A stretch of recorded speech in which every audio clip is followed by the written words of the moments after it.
টেলিভিশনে বোঝার চেষ্টা করেন।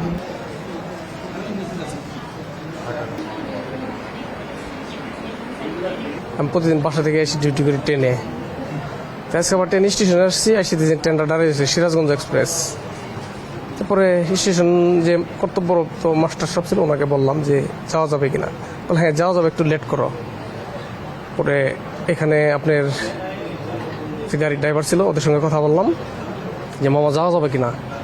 পরে বললো হ্যাঁ যাওয়া যাবে, একটু ওয়েট করেন, একটা আন্তর্নগর গাড়ি ক্রসিং হইতেছে, হইলে এটা ছাড়বো। আমার বললো যে আপনি নামবেন কোথায়? আমি বললাম যে আমি বিমানবন্দর নামবো। বলে আসেন তাহলে, সমস্যা নাই, আমাদের সঙ্গে যাইতে পারবেন।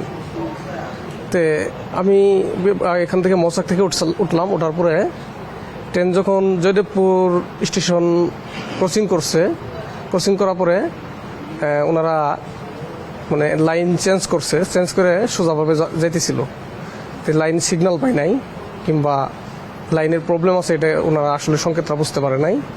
তো বিপরীত থেকে একটা মালবাহী ট্রেন আমরা দেখলাম যে আসতেছে। আমি সঙ্গে ছিলাম, পাশেই ছিলাম, সরাসরি দেখলাম। তো যখন ট্রেনটা ঢুকে পড়ছে, তখন যে আহত যে দুজন ড্রাইভার, ওনারা আপ্রাণ চেষ্টা করছে ট্রেনটা মানে থামানোর জন্য। ততক্ষণে মনে করেন চেষ্টা ব্যর্থ হওয়ার পরে সরাসরি দুটা ট্রেন মুখোমুখি হয়ে গেল। হওয়ার পরে বিকট একটা শব্দ হইল।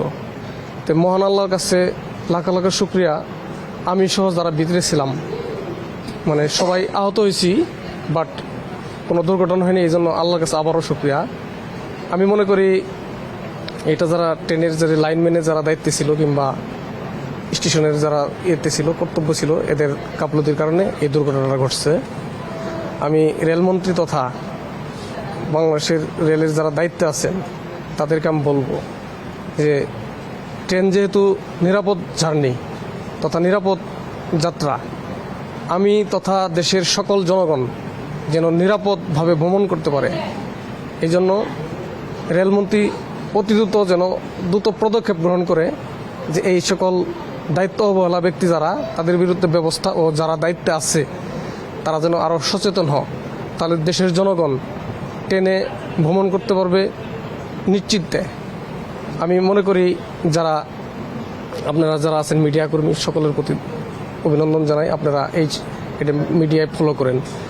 ট্রেনের আসলে আজকে যদি আমি মারা যেতাম কিংবা কোনো মারাত্মক অ্যাক্সিডেন্ট হতো, তাহলে আমার পরিবারের দায়িত্ব কে নিতেন?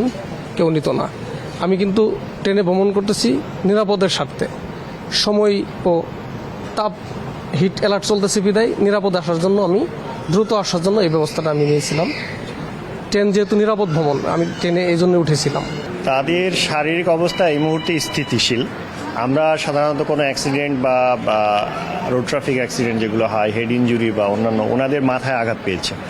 তো এগুলা 24 আওয়ার্স যাওয়ার পরে আমরা বলতে পারি যে আসলে পুরোপুরি আউট অফ ডেঞ্জার। এখন পর্যন্ত ওনাদের আমরা যেসব প্যারামিটার দেখি, জিসিএস স্কোর এগুলো দেখি, এগুলাতে ওনারা এখন স্থিতিশীল আছেন।